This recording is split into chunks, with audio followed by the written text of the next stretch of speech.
Dans l'esprit collectif, les armes, le tir, la violence et la criminalité sont souvent associés.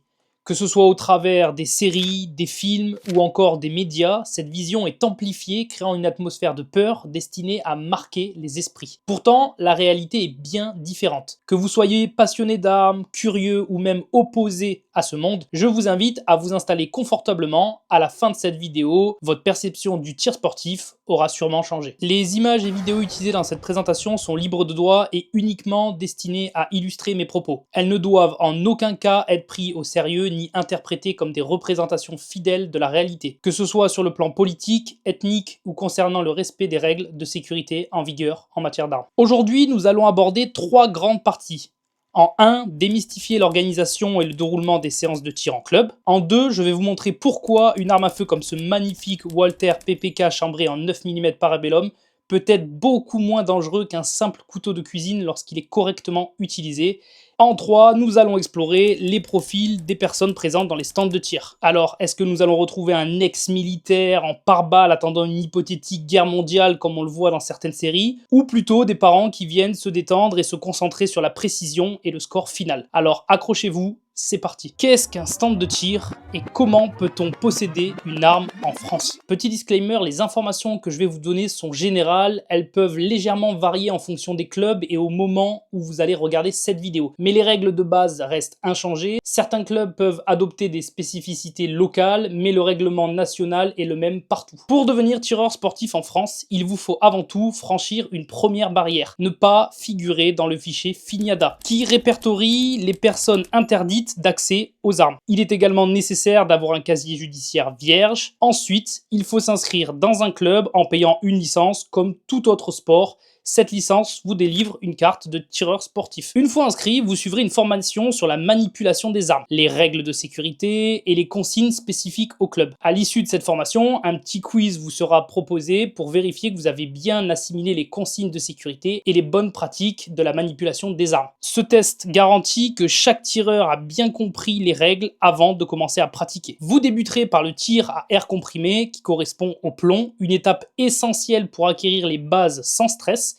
Si vous respectez les consignes et manipulez correctement, vous pourrez ensuite passer au calibre 22 long rifle, l'un des moins puissants et des plus silencieux, idéal pour débuter sans crainte du recul ou du bruit. Ensuite, vous progresserez vers des calibres plus élevés comme le 9x19, également appelé 9 mm Parabellum, l'un des calibres les plus répandus sur les armes de poing. Une fois cette étape validée, vous serez autorisé à pratiquer seul, ou presque. En réalité, un directeur de tir est toujours présent pour surveiller les manipulations et intervenir en cas de problème. De nombreuses caméras de sécurité sont également installées avec une personne dédiée à la surveillance en direct. Avec cette licence, vous pouvez acquérir des armes de catégorie C sous réserve de respecter les règles de transport et de stockage. Si vous souhaitez posséder une arme de catégorie B comme celle-ci ou celle-ci par exemple, il vous faudra justifier d'une expérience plus avancée, notamment en réalisant au minimum 3 tirs contrôlés espacés d'au moins 2 mois chacun avant de déposer une demande officielle en préfecture. Toutefois, même sans posséder d'armes personnelles, les clubs mettent à disposition des armes de catégorie B, C et à air comprimé que vous pouvez louer pour vos séances. Passons aux règles de sécurité dans les stands de tir. Les règles de sécurité sont strictes et très efficaces.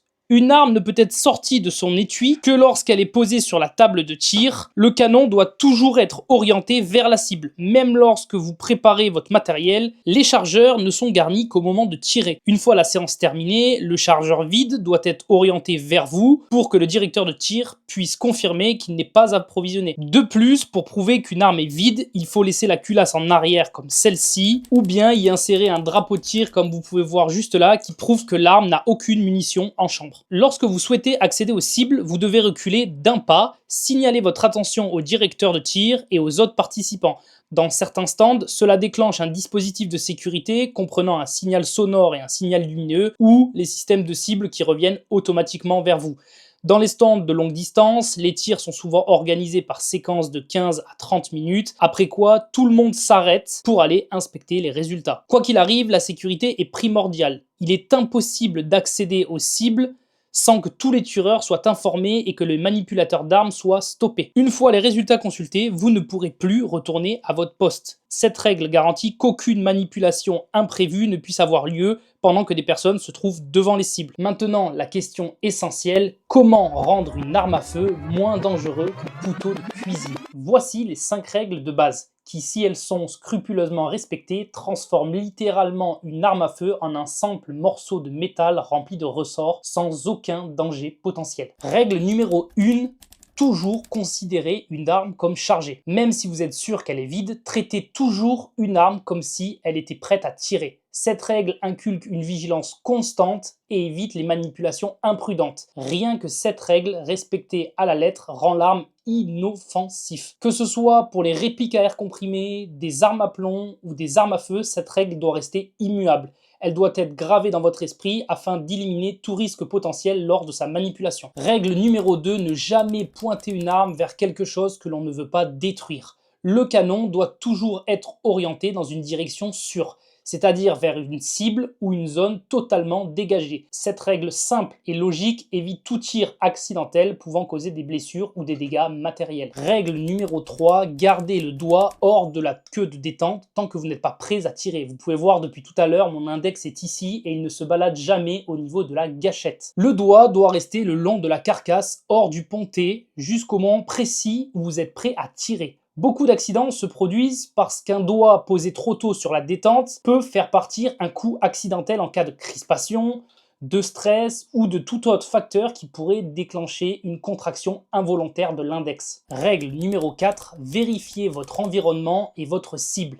Avant de tirer, assurez-vous que la zone derrière la cible est dégagée et qu'aucune personne ou objet ne risque d'être touché en cas de ricochet ou de tir manqué. Cela paraît évident, mais cette règle de bon sens doit toujours être respectée. En tir, il va de soi que vous devez maîtriser votre environnement et ne lâcher le coup que si tous les paramètres de sécurité sont au vert. Règle numéro 5, la dernière, toujours manipuler et stocker les armes de manière sécurisée. Une arme doit être stockée dans un lieu sûr, déchargée, surtout en présence d'enfants ou d'autres personnes dans votre foyer. Lors du transport, elle doit être dans un étui fermé à clé, avec verrou de ponté ou démonté, rendant l'arme inutilisable rapidement. Les munitions, quant à elles, doivent être rangées séparément. Voilà les 5 règles fondamentales que tout tireur se doit de connaître sur le bout des doigts. En respectant ces consignes, vous garantissez une utilisation sans danger pour vous et votre entourage. Ces règles simples mais efficaces sont la base d'une pratique responsable et sécurisée au tir sportif. Qui sont les 250 000 tireurs qui fréquentent les stands de tir